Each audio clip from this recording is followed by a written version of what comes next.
Good morning everyone. সকাল সকাল গাছে জল দিয়ে দিলাম আর এই যে নতুন একটা গাছ লাগালাম। কি সুন্দর লাগছে না দেখতে। এরপর সোজা চলে গিয়েছিলাম ফ্রেশ হতে, কারণ আজকে সকাল থেকে প্রচুর কাজ আছে, ঠিকঠাক টাইমে না করতে পারলে অনেক লেট হয়ে যাবে। এরপর ফ্রেশ হয়ে এক কাপ চা আর কফি, তার সঙ্গে দুটো কুকিজ।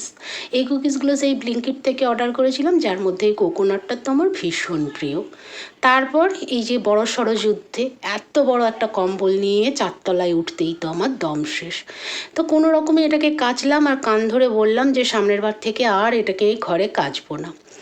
এরপর ভাত খেয়ে সোজা চলে গিয়েছিলাম ডিউটি, আর ডিউটি থেকে ফেরার পথে এনেছিলাম একটু দই বড়া, কারণ এই সব সকালের কাজ করতে গিয়ে টিফিন বানানোর সময় পাইনি, তো একেবারে আসার পথে নিয়ে এসেছিলাম।